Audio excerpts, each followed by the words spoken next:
ऊर्जा कई प्रकार की होती हैं, जैसे कि खाद्य पदार्थ में या ईंधन में ऊर्जा केमिकल एनर्जी के रूप में स्टोर रहती है और जब इसे जलाया जाता है तो यही ऊर्जा हीट एनर्जी में बदल जाती है। ऐसे ही ऊर्जा के कई प्रकार होते हैं, जैसे जब किसी चीज में कंपन होता है तो उसमें से ऊर्जा साउंड एनर्जी के रूप में बाहर निकलती है।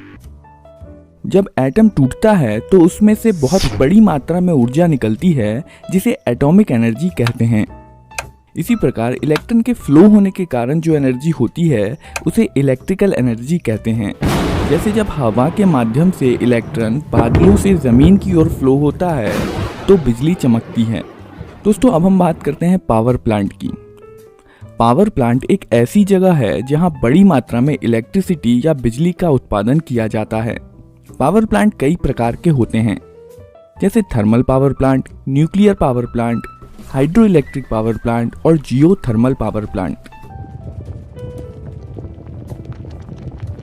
पर हम बिजली का उत्पादन करते ही क्यों हैं? क्योंकि ऊर्जा तो कई प्रकार की होती है और सभी प्रकार की ऊर्जा को सीधे तौर पर उपयोग में लाया जा सकता है। जैसे हीट एनर्जी खाना बनाने के काम में आती है और ईंधन की एनर्जी से इंजन चलता है। तो इन सब ऊर्जाओं को छोड़कर हम इलेक्ट्रिसिटी ही क्यों बनाते हैं? असल में इलेक्ट्रिसिटी ही एक ऐसी ऊर्जा है जिसे आसानी से बड़ी मात्रा में बनाया जा सकता है। इसे बहुत कम लॉस के साथ आसानी से एक जगह से दूसरी जगह पर ट्रांसपोर्ट किया जा सकता है। इसे बहुत आसानी से कई भागों में बांटा जा सकता है। बस किसी बिजली वाले तार में एक और तार जोड़िए और एक नया कनेक्शन तैयार हो जाता है। यही नहीं, बिजली से चलने वाले उपकरण अपने आसपास ना तो ज़्यादा आवाज़ करते हैं और ना ही प्रदूषण फैलाते हैं। इलेक्ट्रिसिटी के ये कुछ ऐसे फायदे हैं जो और किसी भी एनर्जी में नहीं है। बस यही कारण है कि आज आप जहाँ भी देखते हैं आपको दिखाई देते हैं तो बस बिजली से चलने वाले उपकरण। इस वीडियो में हम देखेंगे कि पानी से यानी कि हाइड्रो इलेक्ट्रिक पावर प्लांट से बिजली कैसे बनती है। पानी से बिजली बनाने के सिद्धांत को समझने से पहले आपको ये समझना होगा कि कोई भी चीज़ जब ऊंचाई पर होती है तो उसमें एक एनर्जी मौजूद होती है जिसे पोटेंशियल एनर्जी कहते हैं। यह एनर्जी इसलिए होती है क्योंकि पृथ्वी सभी चीज़ों को गुरुत्वाकर्षण के कारण अपनी ओर खींचती है, इसलिए ऊंचाई पर रखी चीज़ में नीचे गिरने की क्षमता होती है। मान लीजिए कि एक पत्थर ऊंची जगह पर रखा है तो पृथ्वी की गुरुत्वाकर्षण के कारण इसमें पोटेंशियल एनर्जी मौजूद होगी, पर यही पत्थर जब जमीन पर रखा होगा तो इसमें यह एनर्जी नहीं होगी। पर क्या वाकई मात्र ऊंचाई पर रख देने से पत्थर में एनर्जी आ जाती है? तो चलिए इसको समझने के लिए हम एक एक्सपेरिमेंट करते हैं, जिसमें एक पत्थर को पुल्ली और रस्सी के माध्यम से ऊपर हवा में लटकाया गया है और पत्थर के ठीक नीचे एक लकड़ी का फट्टा रखा गया है। रस्सी को हाथ से छोड़ते ही यह पत्थर नीचे गिरने लगेगा और यही नहीं बल्कि इसकी स्पीड भी बढ़ती चली जाएगी और नीचे पहुंचते पहुंचते यह पत्थर इतना पावरफुल हो जाएगा कि यह जमीन पर रखे लकड़ी के फट्टे के चीथड़े उड़ा देगा। तो इस पत्थर में ये एनर्जी आखिर आई कहां से? असल में यह ऊंचाई पर रखे पत्थर की पोटेंशियल एनर्जी ही थी जिसकी वजह से लकड़ी का फट्टा टूट गया। अब यही पत्थर जब जमीन पर है तो इसमें एनर्जी नहीं है, क्योंकि अब इसके गिरने की क्षमता खत्म हो चुकी है और अब यह और नीचे नहीं गिर सकता। अब अगर इस पत्थर में वापस एनर्जी भरनी है तो आपको इस पत्थर को वापस ऊंचाई पर चढ़ाना पड़ेगा और अपनी एनर्जी इस पत्थर को देनी होगी। और जब पत्थर नीचे गिरेगा तो जो एनर्जी आपने इस पत्थर को ऊपर चढ़ाते समय इसमें जमा की थी, वही एनर्जी इस लकड़ी के फट्टे को तोड़ेगी। पत्थर की ही तरह जब पानी ऊंचाई पर होता है तो उसमें पोटेंशियल एनर्जी स्टोर रहती है और इसी एनर्जी के कारण पानी ऊंचे पहाड़ों से नीचे की ओर बहता है और नीचे की तरफ बहते बहते अंत में पानी समुद्र में जाके मिल जाता है, क्योंकि समुद्र का लेवल सबसे नीचा होता है। जैसे पत्थर के नीचे गिर जाने के बाद इसमें दोबारा एनर्जी भरने के लिए आपको इसे वापस ऊंचाई पर चढ़ाना पड़ा था, वैसे ही पानी में भी एनर्जी भरने के लिए इसे वापस ऊंचाई पर चढ़ाने की ज़रूरत होती है। पर इस केस में ये काम करता है सूरज। सूरज की एनर्जी नदी, झील और समुद्र के पानी को गर्म कर देती है, जिससे पानी भाप बनके ऊपर आसमान में चला जाता है और यह भाप बाद में बादल बन जाता है।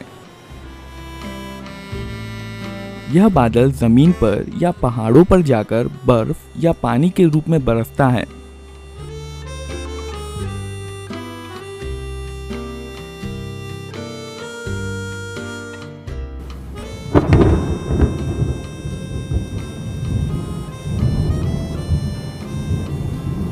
जिससे पानी फिर से ऊंचे लेवल पर पहुंच जाता है और वहां से ये पानी नदी में इकट्ठा होकर समुद्र की ओर बहता है।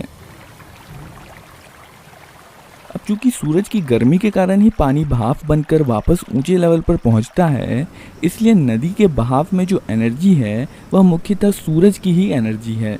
पर इस एनर्जी का इस्तेमाल कैसे किया जाए?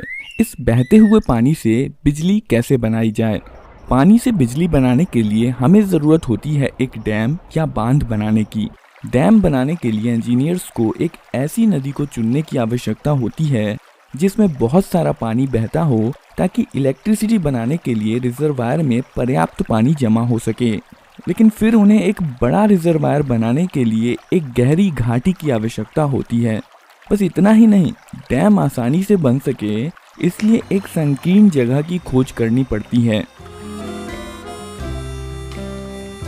डैम नदी के स्वतंत्र बहाव को रोक देता है और इसके पीछे नदी का बहुत सारा पानी जमा हो जाता है, जिसे रिजर्वायर कहते हैं। अब अगर नदी के आसपास कोई बस्ती या घर होंगे तो वह इस रिजर्वायर में डूब जाएंगे, इसलिए इन लोगों के रीसेटलमेंट की भी ज़रूरत होती है। आप देख सकते हैं कि डैम बनाने से डैम के एक तरफ रिजर्वायर में बहुत सारा पानी ऊंचे लेवल पर जमा हो जाता है। अब बस ज़रूरत है तो पानी को ऊंचे लेवल से नीचे लेवल पर गिराने की और इसमें मौजूद पोटेंशियल एनर्जी को इलेक्ट्रिकल एनर्जी में बदलने की। पानी में से एनर्जी निकालने के लिए बड़ी बड़ी पाइप्स के माध्यम से पानी को नीचे की ओर गिराया जाता है। इन पाइप्स को पेनस्टॉक कहते हैं।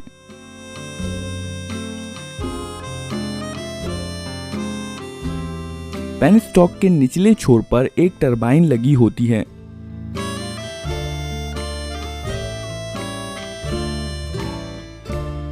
जब पेनस्टॉक के रास्ते को खोल दिया जाता है, तब इसमें से ऊंचाई से गिरता हुआ पानी बहुत तेज गति के साथ बाहर निकलता है और टरबाइन की ब्लेड पर धक्का लगाने लगता है, जिसके कारण टरबाइन ब्लेड घूमने लगती हैं।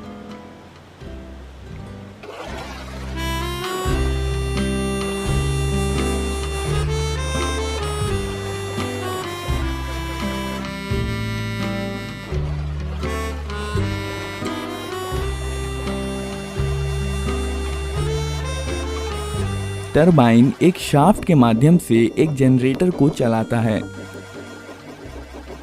जनरेटर इलेक्ट्रोमैग्नेट्स का इस्तेमाल करके शाफ्ट की एनर्जी को इलेक्ट्रिसिटी में बदल देता है। असल में जनरेटर ही वो चीज़ है जहां इलेक्ट्रिसिटी बनती है। पावर प्लांट अक्सर घरों और कारखानों से काफ़ी दूरी पर होते हैं और इसलिए इलेक्ट्रिसिटी को घरों तक पहुंचाने के लिए बहुत लंबी पावर लाइंस का इस्तेमाल किया जाता है और जितनी लंबी होती है पावर लाइंस, उतना ही ज़्यादा होता है पावर लॉस। यह पावर हीट के माध्यम से तारों से बाहर निकल जाता है। तार का रेजिस्टेंस जितना ही ज़्यादा होगा और जितना ज़्यादा उसमें करंट फ्लो होगा, पावर लॉस भी उतना ही ज़्यादा होता है। और करंट को कम करने का एक तरीका है कि वोल्टेज को बढ़ा दिया जाए। इसलिए power companies step up transformer के ज़रिए वोल्टेज को बढ़ाकर कई 100 वोल्ट का बना देती हैं। यह बिजली शहर के नज़दीक स्थित इलेक्ट्रिसिटी सब स्टेशन में पहुंचती है, जहां इसके वोल्टेज को कम करके घरों और कारखानों में सप्लाई किया जाता है और इस तरह बिजली आपके घरों तक पहुंचती है।